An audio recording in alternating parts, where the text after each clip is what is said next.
Hey everybody, Seven here, and I'm back in with another tutorial. So one of the comments that asked me, I think it was on how to run a farm. Somebody had asked me how to run a stall. So I'm going to be diving into all of these things, all the different colors, what they all mean, and how to successfully run one, what to watch out for, and some things that you're going to notice about, like some of the complications and why you might be having a hard time with them. All right, so the very first thing you're going to have is the blank one. And what you need is 8 logs, 8 planks, and 8 linen fabric. Then you get your little sign here, and it'll be blank, and you'll see there's absolutely nothing here. Once you actually define it, that's when you're going to start getting a color, and you're going to get all these neat little things popping in, like the tool stall, which is red, and you get all the weapons and picks and scythes and etc. The food stall here, which is yellow, and you'll see all the, you know, grains and vegetables and everything like that. Now, this isn't indicative of what you're actually selling. I don't have any carrots in my place. I don't have any cabbages. This place isn't growing any of this stuff. But it's just going to be here just as like a placeholder, just to give the place life. So what you're going to have to do is access this either through the menu and then going over to management and then going down to services, or you can just hit the signboard. Now, right from the get-go, you're not going to be able to see any items or anything to sell here because this thing isn't actually defined. So you see down at the bottom it says change goods type. That's what you're going to want to hit before you even assign anybody here or even start thinking about, how much of this or that you're going to sell, because you need to set up what kind of a department this is going to be. You got to look at it like a department store. So you hit it, you've got tools, clothes, resource, food, and herbs. This one, I honestly don't even know what the color is. I think it's green, maybe. But let's set it to something that's going to be a little bit more appropriate and probably the very first one that you're going to work with. So we'll set it to resources. So you see this one, this is sort of like rusty brown color. It's got all your ingots, your raw ores, threads and cloths and, sticks, etc. So this is where you're finally going to be able to start seeing your focus. So you have to change what the type is, then you change what the focus is. Change to food, then you can set your percentages on how much food you want to be selling. So we'll go back to resources. Now, the very first thing that you're going to see is people saying, oh, I don't have enough this or I don't have enough that. That's because you need to pay very close attention to how much you're selling in each one of these. Now, obviously, this is not going to show anything because just like with a production building or something like that, if I have a blacksmith and I don't have a person there, I say, oh, I want 10% on, stone axes and 20% on stone scythes or something like that. It's still going to say making 0 per day, and it's going to say, using 0 logs a day, using 0 whatever day, just because there's nobody there to make it. So you actually have to have the thing staffed before you can set this and see just how many per day you're going to sell. So let's go over to one that's already established. So here's where a little bit of the headachy micromanagement type stuff comes in. So I've got way more iron bars coming in per day than what I could ever use.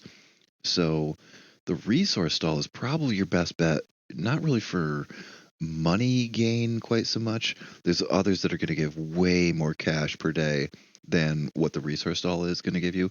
This one is actually more suited for your weight management. So the resource stall at the max end has 4,000 kilograms of storage. Now, obviously, if you have a 3 and a 2, you'll have 6 grand. If you have 2 3s, you'll have 8 grand. But the resource storage more specializes in, you know, getting your weight stuff under control, because you'll have stuff like firewood can get very heavy if you have really good lumberjacks. Fertilizer can get really heavy if you have, a really good animal breeder at the pigsty, and then you've got really good barn workers. You could be drowning in fertilizer far, far faster than what your farmers will ever use. But you need to pay attention to what you are using and how much extra you have. So let's go to my blacksmiths. I recommend setting it up like this anyway. Have 2 of them. Have one doing all of your tools. Have one doing just the smelting. So anyway, we're maxed out at the iron bars. We got 109 coming in. 218, obviously because it's 2 ore into 1 bar, but we're making 109. Go over to this guy who's going to be using the iron bars, and we go all the way over. And as long as we're not out of anything, we're not out of sticks, we're not out of logs, we're not out of whatever. As long as none of these are red, then if you go over to this tab, this is the full tilt maximum that they're going to be making. And it'll show you just how many of the items they're making per day. And then down here, it's how much of the resources they're using per day. So you can see full tilt, we're using 47. So 109, 47. 109 minus 47 is 62. That means you can have a resource stall selling 62 bars per day and you won't run out. Now, granted, I wouldn't necessarily put it right at 62 because if you're like dead bullseye on, you're going to have instances where, your retailer might pull it first or the blacksmith might pull it first. So, you might have that like annoying little thing where up in the left-hand corner it pops like, oh, we don't have the thing to sell, and then it goes away, and then it pops and goes away and pops and goes away. So if you want to avoid stuff like that, set the retailer to like just 1 click of a percent under what you're going to need. Now the resource stall is a little bit more complicated because you're going to have to go all the way up the supply chain. Because the resource stall doesn't do really refined goods except for things like maybe animal feed and fertilizer. Those are as complicated of items as it's going to get. So real quick, we can check over here. I've got 15 logs coming in, 13 sticks. Then you got to go down the supply chain a stop. We're actually using 17 logs. So this is a bad example because apparently I jacked up this one. So just for the sake of argument, we'll say we're using 10. So we're bringing in 15 logs a day. We're using 10. That would mean we can go down to the resource stall and we can set that to 5 logs a day. Now again, you would want to set it to like maybe 4.9-ish, give or take, and then you can run with that without too much interference. Now, I say the resource stall is also going to want to be the first one you put up because not only is it going to have a lot of stuff that you're going to have access to really early, things like firewood, fertilizer, straw. You can sell off the really simple stuff that you're going to have in abundance really fast. It's going to help you pay your taxes a lot sooner. It's just going to really balance you out, and you're going to be able to sell these baseline resources long before you'll be able to legitimately sell tools reliably or before you'll be able to sell clothes reliably. This is going to get you started really well. Like, let's pop into a world where my income for my stalls is actually much more important. So here we are in a world where I'm playing with 200% taxes, so my income is very, very important. But also my margin of error is a lot narrower too, so I can't really afford to be making, too many hiccups or micromanaging mistakes. So here I've got a resource stall that's primarily focused on the wooden and clay vials. So here my workshops are very, very important and what my percentages that I'm making are. So here you can see 25.9 a day. So really looking at 259.6 wooden vials a day. So you see I've set my resource stall to be selling 257 because if I kick it up one more, it's actually going to go just higher and I'll have that annoying little flag off and on and off and on. I'm trying to ride it almost as perfectly as I can without going too far over so that I don't get the annoying flags popping up. Same thing with the clay vial. We've got 14.7 a day and we're making 14.9. So it just so happened that the production level, you can see this person is a 6. They're making just enough to keep me in supply. Now, one of the most important things that you're going to have to worry about is the diplomacy skill grows faster than any other skill in any of the townsfolk. So you see, she's a 9, he's a 9, and he's a 6. Now, these people were some of the later people that I picked up. My production workers are some of the earliest that I've picked up. So your workshop people, I'm not sure how it compares workshop to the kitchen or the smithy, but they are fairly comparable, I feel. It is on a per number basis, so I would imagine that just because these guys are cranking out so many wooden vials in a day, they're probably getting XP on a pretty decent rate. But the important thing is, these guys will never, ever level as fast as these guys. So the second, your diplomacy person goes from a 7 to an 8, just because you did not adjust any of these percentages, they got better at their job. Just because their skill level went up. So that means that this 34% it's not going to be doing 257. It's going to be doing, 260, 270 a day. So even though you did not touch your percentages and everything was running perfectly, this person gained a level and this person did not. So that means that you are making the wooden files at the exact same rate, selling them at a higher rate, and you're going to run out. So with these guys leveling and getting XP so much faster than anybody else that's on your roster, these guys need to constantly be micromanaged. And you can see that, this town isn't quite as fully established as some of the others. So no one on any other building is, below 100%.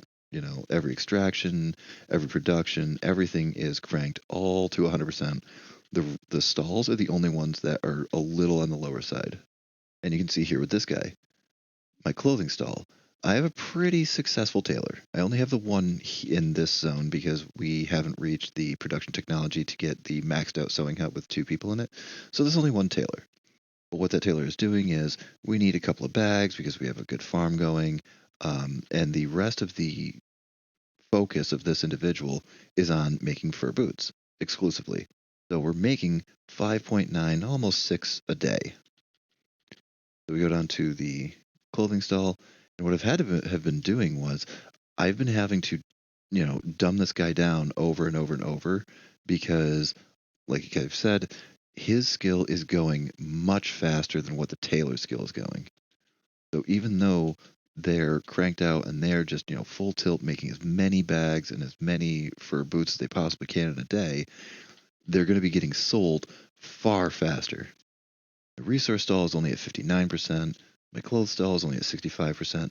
My tool stall is actually maxed out right now, and we have a few tools that are getting a little on the high side. So we might need to look into this, or it could just be that my one stall holder is a 9, my other stall holder is a 9, and my third stall holder is only a 6. So we might not actually need an additional tool stall yet because this person is going to be growing very, very quickly. Now, I actually just acquired this person this season. So they've only had, I think, 2 days on the job, and they're already halfway to level 7. This is one of the hero townsfolk. Yeah, spoiler alert, by the way, for anybody who doesn't know about these guys, which I think everybody does by now. But yeah, so the super townsfolk all start with 3s across the board, except for their hero skill is going to be a 6. So this guy was already born as a 6, and you can see that in just a single season, he's already at halfway there. If you put a level 3 extraction person in a woodshed, they're not going to be at 3.5 in a season. Not no way, not no chance. So the diplomacy just goes that much faster, and that's probably the key thing and the most important thing about how to manage a stall. That's the ins and the outs of how to run a stall, and there are some boring and some tedious parts to it, but if you run it correctly and you're paying attention to your diplomacy people, you can always make sure that your storage sheds are never getting overfilled, which means that your mine and your other extractions, like your excavation shed and your wood shed, aren't able to deposit things into your storage, and it'll also mean that you're maximizing your amount of profits that you can make. Which, if you're playing on harder difficulties or with higher taxes or something like that, or if you're in the early game and money is really tight, you can really know what you can sell, what you can afford to lose, what resources or what tools or what clothing you can afford to lose, and you can also know what to focus your production people on. Like if you have a tailor and you want to focus on just one article, one shirt, one boot, one whatever, and then you can really get maximized on that. Or if you're overproducing in a certain thing and you want to start turning that into cash so that you can afford the fast travels and stuff like that. I hope you found this informative, and I hope you found this helpful. This is 7. Bye.